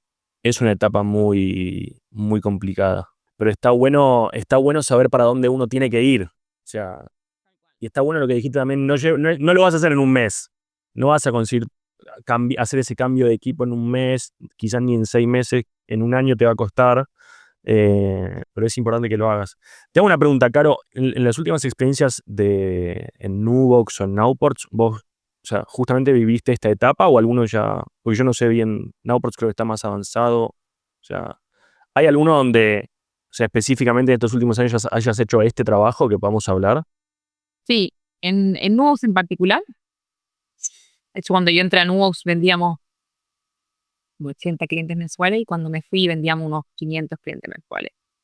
Eh, el ticket promedio de Nubox sí es chiquitito y vendíamos, no sé, voy a decir un término que... Una UF son como $40, ¿eh? Entonces vendíamos como, no sé, 450 UF mensuales y pasamos a vender, no sé, 1000 UF mensuales. Eh, Y efectivamente, y ahí un poquito mi otro framework que me encanta, es este como de productividad. O sea, efectivamente era mucho, mucho foco, que al final para mí la clave, ¿cierto?, de justamente esa etapa es que uno tiene que hacer tres cosas: definir bien tu demanda, ¿cierto?, que está el cliente ideal; optimizar tu productividad, que le llamo PPR; y el tercero es este tema de los canales, ¿cierto?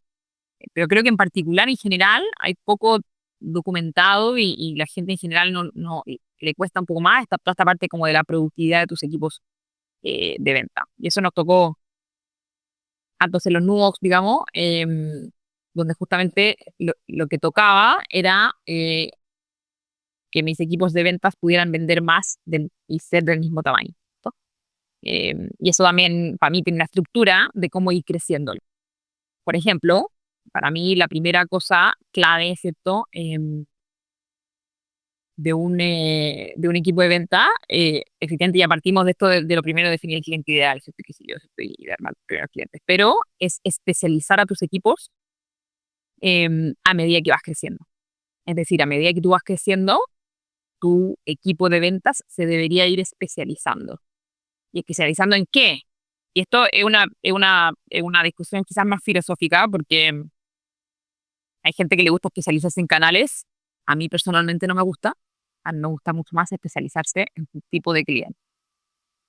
¿Por qué? Porque el canal es súper limitado, ¿cierto? Entonces, en general, yo soy una convencida de que si tú te especializas por tu tipo de cliente, puedes usar múltiples canales para llegar a ese tipo de cliente. Y además, volviendo al tema de qué permanece y qué no, los dolores en general permanecen, los canales no, ¿cierto?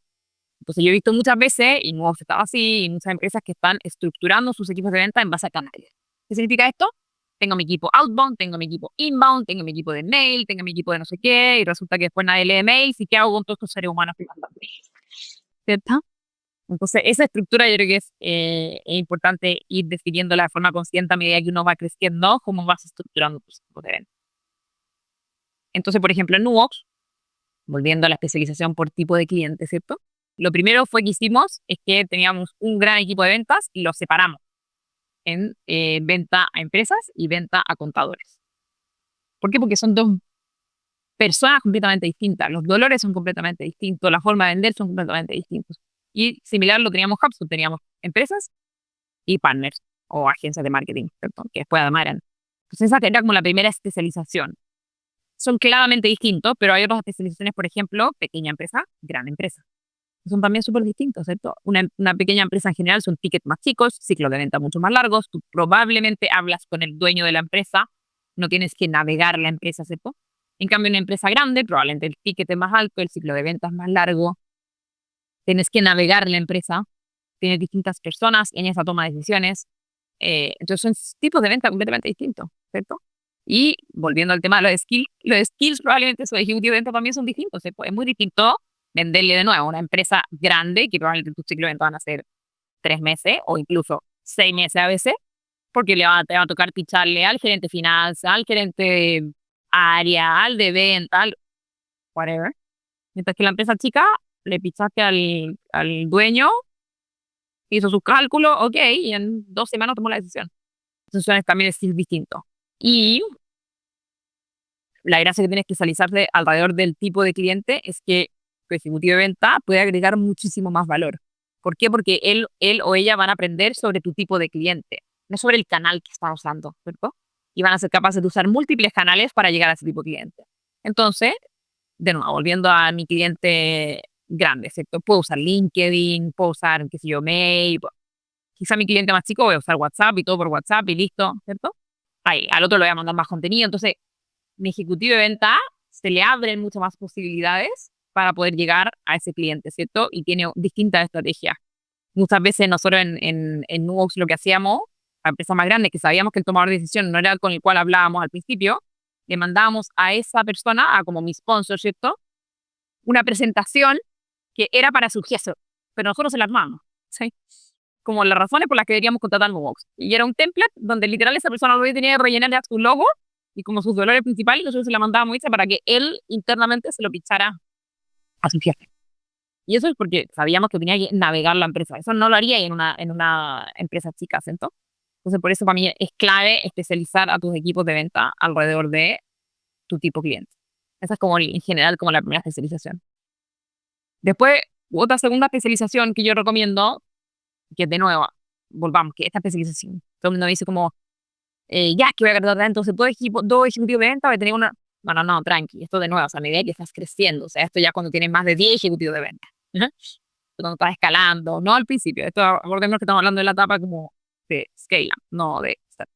Pero la segunda estrategia, o sea, la segunda, perdón, especialización que yo también recomiendo es en estrategia de venta. ¿Qué significa esto? Pues es que tú estás cerrando un cliente nuevo o penetrando tu base instalada, porque también son dos skills distintos. Entonces, si tú estás cerrando un cliente completamente nuevo, tienes que ser, de nuevo, mucho mejor en este follow-up, ¿cierto? En el uso de múltiples canales. Tienes que tener demasiado claro la propuesta de valor y demasiado claro el dolor que estás solucionando, porque al final estás fichando algo completamente nuevo a alguien que no te conoce. Mientras que en la penetración de tus clientes, ese cliente ya te usa por algo, ya tiene un dolor que tú solucionas, tú quieres solucionarle otros dolores, ¿cierto? O cross-sellarle algo, o pelearle algo, o ¿cierto? Alguna integración. Entonces, eso es una relación también completamente distinta, ¿cierto? Ahí tú tienes que entender muy bien su negocio, tener esa relación de confianza, ¿cierto? Y poder, en este momento en que tú ves que hay una complejidad que tú puedes solucionar, llegar, ¿cierto? Entonces, es una relación mucho más relacional, mientras que la otra es mucho más de esa oportunidad. Y también, en general, ya separamos por tipo de cliente y acá yo separo si es que son o hunters o farmers, ¿cierto? O alguien que está recién solo buscando, cuando son tickets ya muy grandes, ¿cierto? Buscando esta nueva oportunidad y después se los pasa a alguien que cierra, ¿cierto? Pero especializarte en esa estrategia de venta, ¿no? Hunters, farmers que son distintos. También puedes tener los híbridos, pero en general, si tienes una buena estrategia de marketing y una buena demanda, lo que tiende a pasar es que el ejecutivo de venta se va a enfocar en lo que le es más fácil vender, que puede ser cerrar clientes nuevos porque tiene muchos MQL o va a ser penetrar su base instalada porque resulta que ya tiene una cantera interesante. Y si tu foco como empresa es crecer nuevos logos, en general va a ser difícil tener nuevos logos si tienes a una persona solamente enfocada en tu cartera. Entonces, de nuevo, para mí esta es una estrategia que la tienes que hacer cuando tú tienes definido tu estrategia de crecimiento. Es decir, yo quiero crecer en nuevos logos o quiero crecer en... Y por lo tanto tienes que hacer estas especializaciones para enfocarte en esa forma de crecer. Y así puedes seguir especializándote en base a muchas cosas, ¿cierto? Que en general yo recomiendo hacerlo a las características del cliente. Por tamaño de empresa, por ticket de venta, por ubicación incluso. O sea, hay muchas veces que en Latinoamérica tú tienes un equipo que solo vende Brasil o, qué sé yo, APAC, EMEA, NAM y así, ¿cierto? Y así en base a las distintas características del cliente que te permiten agregarle más valor. No, me parece buenísimo porque dejas el framework. Yo sé que te enfocas más en scale up en esa etapa, pero dejas también claro como la transición. O sea, a veces a la gente le gusta cuando hago, viste, como el resumen, viste, de que se dijo un montón de cosas, un montón de información, y también veo lo que entiendo yo de lo que me decís. Pero en definitiva, lo que dijiste es, cuando estás en startups, tenés perfiles más genéricos, estás haciendo, todos los perfiles que están con vos están haciendo un poco de todo. Entonces, justamente es como la anti-especialización. Estamos todavía conociendo más de nuestro producto, conociendo más de nuestros clientes, definiendo ese perfil de cliente ideal. Lo dijiste de pasada, pero a la vez que estás haciendo eso, estás haciendo el fine tuning de tu producto porque estás tratando de desarrollar un producto que sea más acorde a lo que tu cliente ideal que vas conociendo más necesita. Vas haciendo esas dos cosas en conjunto, entonces estás definiendo. Entonces, a partir de ahí lo que dijiste es, cada vez definís más el perfil de cliente ideal y te vas más específico y seguís construyendo el producto, o sea, desarrollando value prop para ese perfil más específico de cliente. Entonces, por ejemplo, lo que dijiste al principio quizás empezás con, le vendo a empresas grandes y luego quizás es, le vendo a empresas grandes que tengan este tipo de producto o que vendan software as a service y que tengan estos equipos de gente y que usen estos servicios o que tengan este procesador de pagos, ¿no? Que usen HubSpot, ¿no? Y entonces o que tengan este tiempo de respuesta, etcétera, etcétera, etcétera, y entonces tu framework es, cada vez vas afinando más eso, al contrario de cada vez, o sea, más abarcativo, lo que estás haciendo es O sea, quizás tenés distintos perfiles de cliente, pero cada vez sos más específico. Y a la vez los estás haciendo el cambio de tu equipo para la etapa en la que estás. Y ahí dijiste entonces, al mismo tiempo estás buscando más especialistas y después, también corregime si digo algo mal, ¿no? Pero me interesó mucho el framework. O sea, después lo que decís es internamente incluso especializarte más o ir más como deep en cada tipo de cliente y la etapa en la que está, ¿no? Entonces tenés el vendedor especialista en tickets grandes de este tipo de empresa, en enterprise, y después tenés al ejecutivo de cuentas especialista en empresas pequeñas a las que le voy a hacer este tipo de cross-sells o upsells. Yo te conozco perfecto como lo que me voy a ir comprando en el futuro, ¿no? Entonces cada vez están todos más especializados. Ese es como el big picture, ¿no? Tal cual. Y claro, porque la palabra especialización es un poquito amplia, entonces yo sí recomiendo especializarte alrededor de efectivamente tu cliente ideal, o sea, de los dolores de tu cliente, de cómo es tu cliente, las características de tu cliente. ¿Por qué? Porque efectivamente va a permitir que tus ejecutivos y tu equipo en general, tu equipo de marketing, producto, qué sé yo, se especialicen en el cliente y no en el canal. Todos los canales cambian, mutan ya hoy día con la inteligencia artificial, todos los canales. Entonces, pero los dolores en general permanecen, ¿cierto? Entonces, para mí eso es súper importante, como especializarse en ese dolor y en ese tipo de cliente. Tengo una pregunta más, Caro, ahí sobre eso, a ver si te puedo sacar alguna receta mágica. Esta es difícil, ¿eh? Si no hay respuesta, no pasa nada, pero ¿tenés algún consejo para hacer en ese momento que a vos, por lo que veo, te gusta vivir, hacer esas contrataciones? O sea, ¿hay algo en lo que vos confíes más? No sé, ¿pedís referidos de empresas similares o buscás empresas similares, gente que se está yendo y los contactás? O sea, contratar esos perfiles en ese momento es muy difícil. Estoy de acuerdo. A ver, yo creo que efectivamente, y suena difícil porque estamos en una región que todavía no hay tanta experiencia, pero yo creo que experiencia previa, o sea, haber estado en una etapa de una empresa similar es muy útil. De nuevo, y es súper importante que las empresas que están contratadas, que esto, bueno, obvio, pero no es tanto, entiendan en qué etapa están ellos, ¿cierto? O sea, yo estoy contratando a esta empresa, a esta persona, ¿para qué? Para que me arme from scratch esta nueva vertical de negocio o para que me lo acelere. Son dos skills completamente distintos, ¿cierto? Porque si es que tú estás lanzando un nuevo producto, por ejemplo, es distinto que si tú quieres que el producto que tú ya es tu core product, ya, crecerlo 2x. O sea, lo primero es eso, o sea, que uno entienda cuál es el objetivo y en qué etapa está o ese producto o ese tipo de empresa. Eso es lo más importante. Y por lo tanto, ir a buscar a una persona que haya hecho algo similar en otro lado. Eso yo creo que es súper importante. Y lo segundo, suena medio extraño y para todas las personas que he entrevistado les pido perdón, pero yo trato de buscar algún tipo de indicio o de algo que me diga que esa persona, de forma tonto que te voy a decir, es disciplinada. ¿Significa eso? Que efectivamente, si es que incluso para algo que no le guste, lo va a hacer igual. De si es que efectivamente, si es que te dijo que lo va a entregar a tal hora, lo va a hacer. ¿Por qué? Porque en el fondo estás logrando que esa persona sea súper reliable y que tú le vas a poder dar X cantidad de objetivos y el job to be done y lo va a poder hacer en tiempo y en forma ahí. Entonces, cosas como, por ejemplo, que son tonteras, digamos, pero y les pregunto cosas como si es que hacen deporte. Y no estoy diciendo que sea un maratonista profesional, digamos, pero ya una persona que despierta todos los días a las 6 de la mañana a hacer deporte ya muestra algo de disciplina, ¿cierto? Pregunto cosas claro, de efectivamente cómo han actuado frente a deadlines importantes. Y otra cosa que también siempre les pregunto es que si tú tuvieras que entregar algo en tal fecha, ¿tú prefieres entregarlo a tiempo pero ok o tarde pero perfecto? En este tipo de empresas, las personas que te responden tarde pero perfecto, probablemente lo van a pasar mal.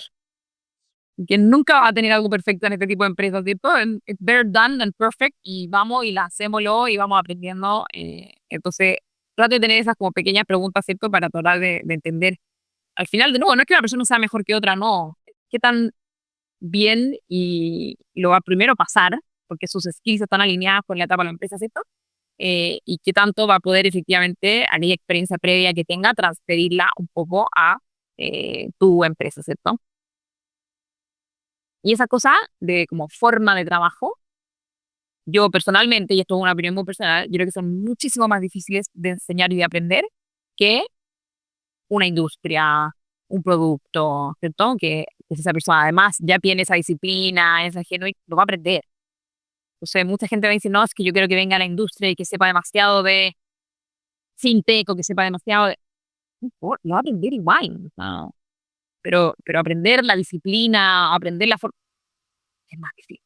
Sí, yo creo que muchas veces me preguntan, como contrato a un especialista, yo iría más por la forma de trabajo y la etapa, obvio, forma de trabajo y etapa de la empresa previa y track record en eso, más que experiencia ultra. Bueno, si estás vendiendo, no sé, nanoproductos, ahí puede que sea. Pero estamos vendiendo software, digamos, cosas relativamente que un ser humano normal lo puede aprender y no necesita un postdoctorado de ciencias aplicadas. Yo prefiero ir por eso. Ok, perfecto. Escúchame, tengo otra pregunta para hacerte. Hay un concepto que vi que escribiste que me súper interesó, que es Profit Pools. Esa es otra que saqué interesante de tu contenido. ¿Podés contar un poco de eso? Cool. Sí, efectivamente, era como un poquito esto yo siempre digo que la como estrategia para crecer tiene 3 etapas. La primera es la definición o sea, identificar la demanda. ¿Qué significa esto? El tema de definir cliente ideal, los canales, qué sé yo. Eso hay que tenerlo medianamente resuelto. Lo segundo, el PPR, ¿cierto? Esto que hablamos de la productividad de venta. Y lo tercero, para mí, que antes yo era muy keen en canales, y ahora prefiero este término como de profit pools. ¿Tú significa un profit pool? Efectivamente es donde hay un dolor medianamente concreto, ¿cierto? Por el cual tú tienes una solución y que vas a poder ir conquistando en ese distinto pool, por decirlo así, ¿cierto? Y los pools se pueden ir componiendo, ya sea de pequeños mercados, ¿cierto? Que tú puedes como ir nailing, es como un nicho que tú lo vas cerrando, ¿cierto? Por lo tanto, te vas a enfocar solo en este pool, un poco lo que tú dijiste, solo en este pool de este tipo de empresa, qué sé yo, y por lo tanto, si tú conquistas ese pool, después ir a otro, ya va a tener esta base armada, ¿cierto? Entonces, después vas a identificar estos 3 pools, y yo con este voy con esta estrategia, y vas a ser súper enfocado en ese pool, ¿cierto? Y los vas como armando. Y además, son distintos pools que hay alguna sinergia en alguna relación que tú puedes ir haciendo. Por ejemplo, de nuevo, ¿por qué profit? Primero, porque no, las personas están dispuestas a pagar, ¿cierto? Y lo segundo, porque es un pool, porque hay como un ecosistema, por falta de otra mejor palabra, digamos, con la cual tú puedes tap in no solo, sino que también con alguien más, al cual tú puedes, y con alguien más me refiero, o con otra solución, porque tú le entregas una solución integrada con esa otra solución y por lo tanto te va a permitir llegar a este pool más grande. Entonces, para mí los pools son o un nicho muy definido, que es un pool súper claro que tú das, o un pool que te va a permitir que ya hay una solución medianamente armada a la cual tú o sea, ese pool ya está armado, por decirlo así, y tú te vas a ir a meter porque te estás integrando, por ejemplo, con un software, o te estás integrando con alguna solución, o le estás entregando una solución adicional sobre algo que ya existe. Y ahí también, por lo tanto, tú ya sabes que hay plata en ese pool, ¿cierto? Plata me refiero a personas o empresas dispuestas a pagar. Y tú vas a tap into eso, ya sea con una solución integrada, ¿cierto? O con una solución por sobre aquella que ya está. Y eso son cosas que uno de repente no se da cuenta porque uno está súper enfocado en A o en B y de repente te empiezas a dar cuenta que te empiezan a llegar leads o oportunidades o clientes, ya sea de un nicho que tú ni siquiera quizás lo tenías pensado, entonces ese pool de nichos, ¿cierto? Creo que es interesante mirarlo y tenerlo ahí y decir como, ¿por qué resulta que este feature, resulta que lo están usando, que yo lo había lanzado para eh, cuentas por cobrar, pero resulta que la gente lo está usando para identificar? Acá hay algo interesante, que hay un pool que puede ser de esta como solución distinta, ¿cierto? O me empiezan a llegar un tipo de cliente distinto que yo no tenía identificado, que ahí tengo ese como pool de nicho. Estos son los distintos profit pools que uno tiene que estar súper abierto a explorar cuando te empiezan a llegar. Porque, de nuevo, volviendo al tema pool, ¿cierto? Para mí, cualquier cosa que te llega de una forma pool, y pool me refiero más inbound, más orgánico, ahí hay una minita de oro probablemente. ¿Y por qué? No solo porque te están llegando, sino que porque tu CAC va a ser más bajo, entonces el cierre va a ser mucho mejor, y por lo tanto tu LTV, ¿cierto? Va a ser más alto. Yo hablo de estos conceptos, no sé si la gente lo entiende, pero para mí, cuando yo pregunto a una empresa en general para entender la salud de un negocio SaaS, yo pregunto siempre por el LTV to CAC y por el CAC. Para mí eso es clave. ¿Y qué es el CAC? El costo de adquisición de un cliente, ¿cierto? Mientras más alto tu costo, deberías tener alguna forma de compensar ese costo, ¿cierto? Y en general uno lo que trata es de bajar tu costo de adquisición, ¿cierto? Para hacerlo más escalable, digo, volviendo. Y tu LTV es la cantidad de plata que te deja ese cliente en su vida contigo. Por lo tanto, se compone en general de varias cosas. Esto se compone de tu ticket, del tiempo que se queda contigo, es decir, el churn. Y lo que uno trata de hacer también es que ese LTV sea cada vez más alto, ¿cierto? Hasta que el lifetime value se llama, es decir, el valor que te deja ese cliente en el tiempo sea cada vez más. Y el LTV to CAC es la división entre esos dos, ¿cierto? Por lo tanto, es como si uno quisiera pensar por cada dólar que tú metes, ¿cuánto sacas? ¿Cierto? Entonces, si tu LTV to CAC es 3, significa que tú pones $1 y recibes 3, ¿cierto? Algo más o menos así. Entonces, la gracia que tienen estos profit pools efectivamente es que te bajan tu CAC cuando hay un tipo de cliente que te está buscando, o te alargan tu LTV cuando es una solución integrada con otra, porque efectivamente lo hace más sticky. Entonces, ese es un poquito como el objetivo de estos. Ok, pero entonces ahí desmenuzando eso un poco o sea, tu framework es de enfocarte en nichos, o sea, no de abrir demasiado el espectro, sino ir captando de a nichos también de clientes, e ir constantemente, o sea, estando abierto a detectar nuevos, vos le llamas pools, digamos, o sea, nichos o pools, e ir escalando de esa manera, o sea, ir entendiendo. Por eso te guías un poco del organic pool que tenés, donde ves algo en común, decís, acá tengo un pool, acá tengo un nicho de personas, veo a partir de qué canales puedo llegar y entonces voy anexando más, sí, más perfiles de clientes, ¿sería? Claro, para mí son dos. Uno es un pool como de un tipo de cliente, que un nicho, y el otro es el pool a través de una cadena de valor. Por ejemplo, voy a meter en un ejemplo que no sé mucho, pero autos, ¿cierto? Para vender autos hay una completa cadena de valor grande desde la manufactura de las partes, la composición de las partes, traer el auto. Hay toda una cadena de valor de distintos profit pools, porque son personas distintas, empresas distintas que hacen todo esto, o incluso hay empresas que se integran de punta a punta, ¿cierto? Pero hay distintos pools que en una cadena de valor yo me puedo ir metiendo y puedo ir entregando distintas soluciones, que la gracia es que sea una cadena de valor es que está integrada, por lo tanto lo hace más sticky. Eso que sé que suena como complejo, digamos, pero la gracia que tienes es que estás buscando como pool de profit en algo que ya existe, en la solución que ya existe, que tiene distintas partes y distintos componentes a la cual tú te estás metiendo y tapping into con una solución. Ok, ok. Ahí lo entendí un poquito mejor. Perfecto, bueno, ahí creo que desintegré todo el framework tuyo. Claro, voy haciendo un poco el cierre si nos pasamos de tiempo. Una pregunta que tenía pendiente hacerte, te pregunto si te la hago o no, pero una pregunta que tenía pensada hacerte como para ir haciendo el cierre era de tus distintos últimos roles, ¿viste? Pasaste de directora de marketing, estuviste como CRO, después CEO, ahora como enfocada en growth. ¿Te interesa que cerremos con algo como de comparar los distintos roles o tus últimas experiencias? O o tenés algo que no te haya preguntado que creas que sería interesante que te pregunte? No, está bueno el tema del cambio. O sea, bueno, a mí ser cliente general me gustó mucho por el tema de la cultura y qué sé yo. Y ahora volver al tema de growth, que es como volver a lo que he hecho siempre, ¿cierto? Y unas cosas que yo también quiero seguir haciendo es como especializándome justo mucho más en estrategias de crecimiento, porque además cambian todo el rato, ¿cierto? Y algo que a mí personalmente me gusta mucho. O sea, a mí personalmente me gusta mucho ayudar a otras empresas a crecer, como justo a esta etapa, ¿cachai? Incluso estoy en un par de otros directorios. También yo creo que es interesante esto de cómo ir cambiando a medida de que por el objetivo de lo que uno quiere hacer al final como persona, ¿cierto? O sea, a mí eventualmente me gustaría ser más asesora, directora de empresas, ¿cierto? Y por eso me gusta ir especializándome.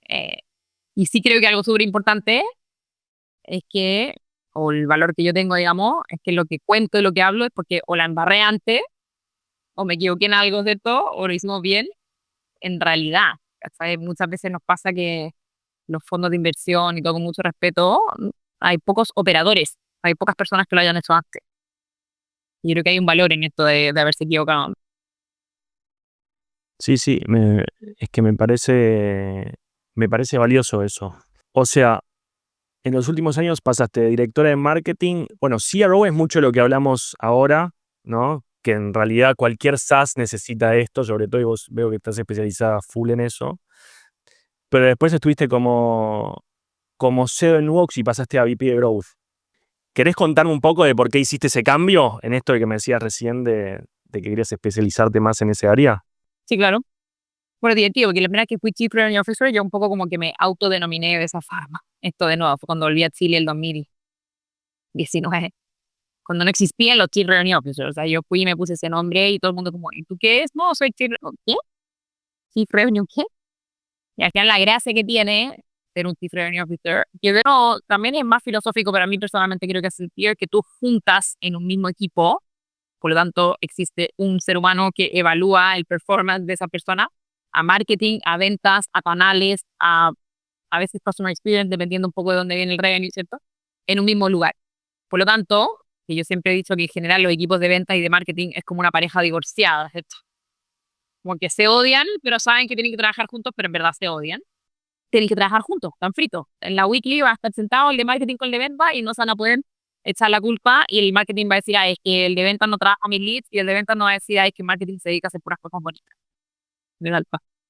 Yo creo que en general las áreas de revenue tienen ese valor, a juntar todo el mismo objetivo y dejar de mirar vanity metrics y enfocarse en lo que importa, que al final es el revenue de la empresa. Y no nos olvidemos de no solo el revenue, sino que también el profit. Entonces, eso fue un poquito como lo que partí. Y claro, y era algo no muy común en Latinoamérica. En ese minuto, hubo familia entre el equipo de marketing y el equipo de venta. Eran equipos separados, cada uno tenía un gerente, obviamente se odiaban y tenían estas peleas. Entonces llegamos, los juntamos todos en el mismo lugar y creo que funcionó bastante bien. Después, claro, pasé a ser CEO, que fue un poquito orgánico, digamos, o sea, justo en ese minuto el que era CEO pasó a ser jefe del grupo. Teníamos hartas empresas en Latinoamérica, entonces me tocó estar a cargo de Chile. Y el gran aprendizaje que tuve ahí y por qué me gustó tanto es porque al final uno como CEO se da cuenta de que las empresas al final están hechas de personas y no de producto. Por mucho que te encante tu producto y tú vendas un producto, las personas de esa empresa no son capaces de tomar buenas decisiones de forma autónoma. No se sienten desafiadas todo el tiempo, las cosas no funcionan. Tú tienes que lograr que todas las personas en esa empresa tengan esa mentalidad de dueño y que quieran hacerte crecer. Y eso yo creo que se hace, o sea, yo creo que el CEO puede influir mucho en eso. Porque efectivamente yo le dedicaba mucho tiempo a educar a los líderes en el negocio, ¿cierto? A ser súper transparente, entregar súper claro los objetivos y por lo tanto tener mucha autonomía y por lo tanto mucha exigencia para poder crecer más rápido y tomar decisiones. Y eso estuvo muy cool. Y ahora me cambié a Nauporti porque hice ese cambio, era porque quería volver a estar a cargo de varios países. A mí me encanta la TAM, y si bien para los gringos en general como que la TAM es como una gran región, o en verdad no, es como México y Brasil y el resto son como apéndices. Yo no creo que sea así, yo creo que sí hay ciertas diferencias, ¿cierto?, entre México y Argentina, y Chile y Perú y Colombia y Brasil, para qué decirlo. Entonces, a mí en el caso me tocó estar a cargo de todos los países, ¿cierto? Y teníamos esta diferencia y yo se las trataba de explicar a los gringos y me miraban con cara de no sé lo que me estás hablando, digamos, pero sí lo aplicábamos en estrategias distintas. Y quería volver a estar a cargo también de una región, ¿cierto? Entonces, no, porque efectivamente estamos en México, en Chile, en Colombia, en Perú y en Brasil.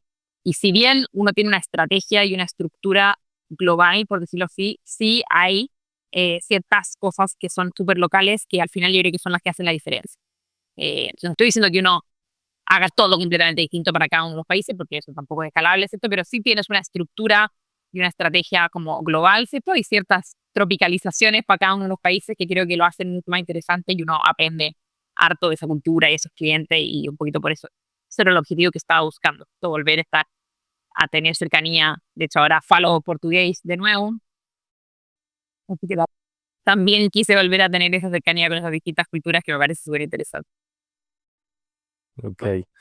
Bueno, está bueno tenerte como especialista de growth. Necesitamos más de estos en Latinoamérica. Así que me gusta tenerte y disfruté mucho la conversación con vos. La verdad, súper interesante toda la carrera que venís haciendo y creo que, fui en varias partes tratando como de resumir porque había un montón de información para desmenuzar, pero creo que la gente que lo escuche se va a llevar muy lindos aprendizajes y sobre todo cosas prácticas, ¿no?